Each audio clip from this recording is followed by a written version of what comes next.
Avvalambor hammaga assalomu alaykum. Sizlar bilan Dilmurod O'tyapov, ya'ni Dima.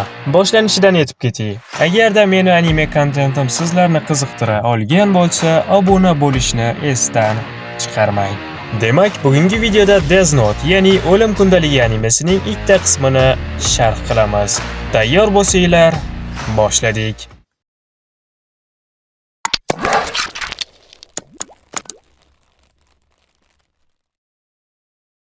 Anime Ajal vodiysi, ya'ni Shinigamilar olami bilan boshlanadi. Keyin esa bizga oddiygina maktab o'quvchisi Light Yagamini, ya'ni kundalikni topib oladigan bolakayni namoyish qilishadi.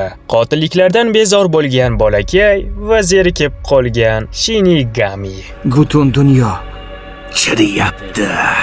Bir kuni Light Yagami har doimgidek darsida o'tirgan paytida maktab hovlisiga osmondan kundalik tushayotganini payqab qoladi va tanaffusda yoniga boradi. Light kundalikka bir ko'z yugurtib, buni oddiygina hazil deb o'ylaydi, lekin kundalikni yoniga olib ketadi. Keyin esa qiziquvchanligi tutib qolib, daftarning shartlarini to'liq o'qib chiqib, bitta jinoyatchini ismini yozib ko'rishga ahd qiladi. Qarabsizki, Lightning yozgan jinoyatchisi yurak xurujidan vafot etadi. O'lim kundaligi qoidalari bilan tanishtirib o'tsam. O'lim kundaligiga kimnidir yozmoqchi bo'lsangiz, uning ismini bilishingiz va yuzini ko'rgan bo'lishingiz zarur. Light Yagami bu narsaga tasodif sifatida qarab, yana bir marta sinab ko'rishga qaror qiladi. Qarabsizki, bu yozgan insoni ham vafot etadi. Aynan shu paytda esa Ryuk Shinigami insonlar dunyosiga tushishni rejalashtirayotgan bo'ladi. Ryuk insonlar dunyosiga tushgandan so'ng Light Yagamining yoniga boradi va o'lim kundaligi haqida batafsil tushuntiradi.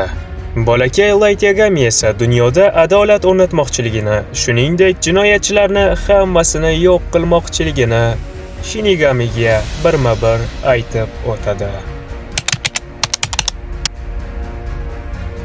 Ikkinchi qism esa oddiy Lightning darsda o'tirishi bilan boshlanadi. Bolakayning hayoti har doimgidek davom etyapti. Lekin bu yoqda Interpol, ya'ni Xalqaro jinoyat politsiya tashkiloti bu holatga jiddiy qarayotgan bo'ladi. Shu paytda bizga yangi qahramon Elni qisqacha tanishtirib o'tishadi. El esa Interpol xodimlari bilan onlayn yuzini ko'rsatmagan holatda gaplashib oladi. Light esa o'lim kundaligini mukammal yashirishga muvaffaq bo'ladi. Ya'ni o'zidan boshqa hech kim topa olmaydigan joyga. Boshqa odam topgan holatda ham kundalik yonib ketardi. Light Yagami odamlar orasida Kira nomi bilan tanila boshlaydi. Kira bu Light Yagamiga qo'yilgan, insonlar tomonidan qo'yilgan laqab desam adashmagan bo'laman. Asosiy qiziq voqealar esa endi boshlanyapti. El bitta jinoyatchini omma oldiga nutqqa chiqarib, o'zini El deb tanishtirib, Kirani esa yo'q qilishini ayttiradi. Qarabsizki, bolakay Lightning jahli chiqib, uni o'ldirib yuboradi. Keyin esa monitorda El yozuvi paydo bo'lib, Light Yagamiga tahdid qila boshlaydi. Shu bilan haqiqiy jang boshlanadi. To'g'ri, ikkita qism juda kam bo'lib qoldi. Endi bu boshlanishi shunga nima desa bo'ladi? E'tibor bermaysizlar. Qo'llab tursanglar, bu 4 ta, 5 ta, 6 ta qismni bittada chiqarib yuboramiz. Nasib.